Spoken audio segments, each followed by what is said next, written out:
আসসালামু আলাইকুম everyone, welcome to my channel blog with Ashura. আশা করছি সবাই খুব ভালো আছেন।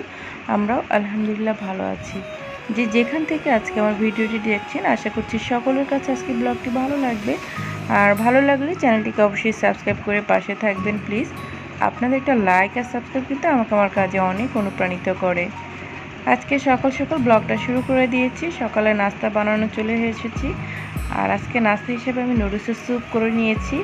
জাস্ট নর্মাল নুডলস দিয়ে এখানে আমি কিছু ভেজিটেবল অ্যাড করেছি, টমেটো, ক্যাপসিকাম, বরবটি আর সসেস দিয়েছি। আরিশার ওর বাবা এইভাবে স্যুপ করে দিলে খুব পছন্দ করে খেতে, কারণ সব সময় কিন্তু আসলে রুটি ভালো লাগে না খেতে। তো এক এক সময় চেষ্টা করি এক একভাবে বানিয়ে দেওয়ার জন্য। তো আজকে এই জন্য নুডলসের স্যুপটা বানিয়ে নিয়েছি। আর এটা খেতেও কিন্তু যথেষ্ট হেলদি।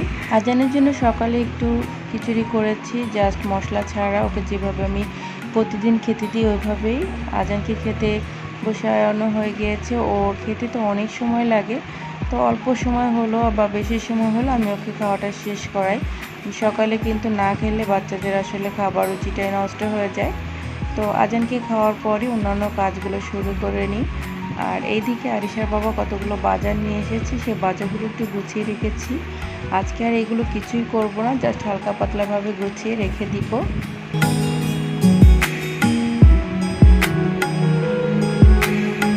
সারাদিনই কিন্তু কাজের মধ্যে চলে যেতে হচ্ছে।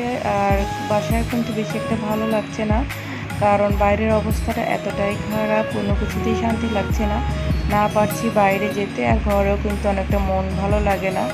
আরিশারও স্কুল বন্ধ, স্কুলে যেতে পারছে না। বাচ্চারা আসলে স্কুলে না গেলে ওদেরও মনটা খারাপ হয়ে যায়। তো সারাদিন অস্থিরতার মধ্যেই থাকা লাগে। আর ইন্টারনেট না থাকায় কিন্তু ঠিকমতো কাজগুলো করা যায় না। আর বাচ্চা একটু মোবাইলও দেখে, সেটাও দেখে নিতে পারে না। বাংলাদেশে এখন যে কোটা সংক্রান্ত ব্যাপারগুলো চলছে আর যেই ঝামেলাগুলো চলছে, তাতে কিন্তু সবাই আমরা ভীত এবং শঙ্কিত।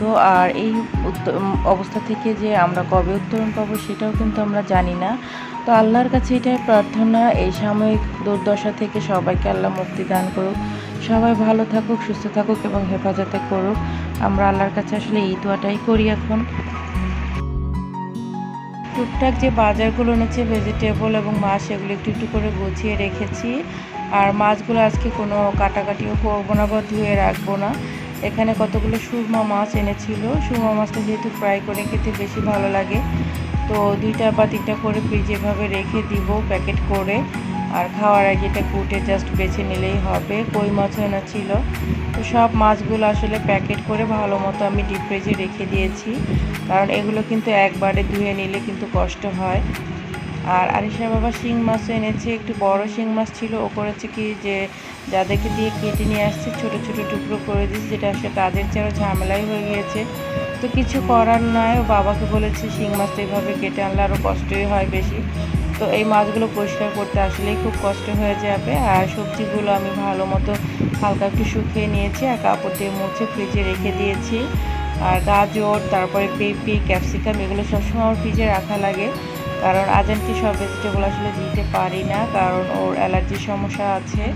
আগে যে ভিডিওগুলো দেখেছেন তাতে আমি আপনাদের সাথে শেয়ার করেছি। আর আমরা যে রান্নাগুলো করি ওগুলো থেকে আজানকে খাবারটা খাওয়াই অল্প অল্প করে, জাস্ট শরীরের সাথে অ্যাডজাস্ট হওয়ার জন্য।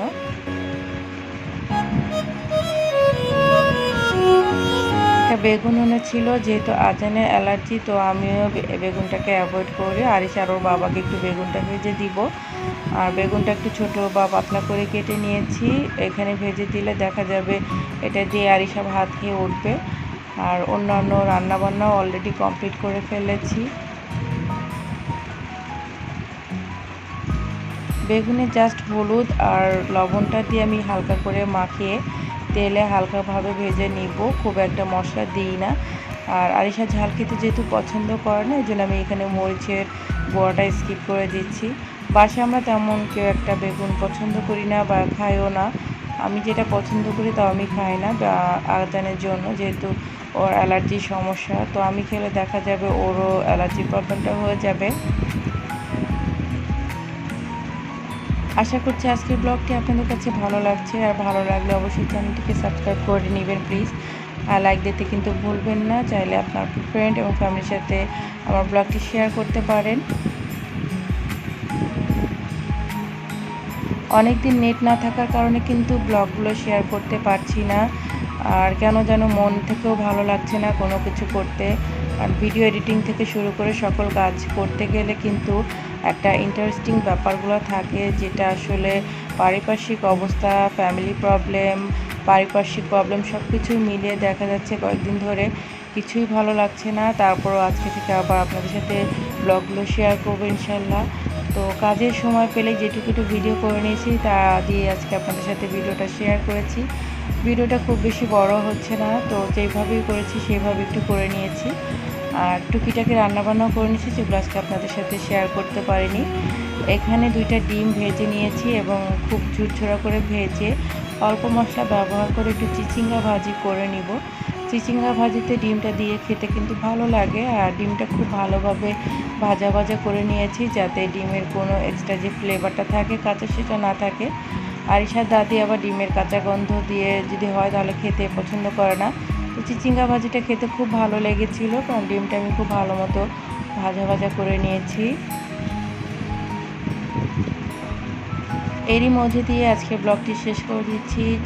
আশা করছি পরবর্তী ব্লগে আপনাদের সাথে নতুন কিছু শেয়ার করব। সবাই খুব বেশি ভালো থাকবেন, আমার জন্য দোয়া করবেন এবং দেশের সব মানুষের জন্য দোয়া করবেন, যাতে সবাই খুব বেশি ভালো থাকবে। আপনারা সবাই খুব বেশি ভালো থাকবেন। আল্লাহ হাফিজ।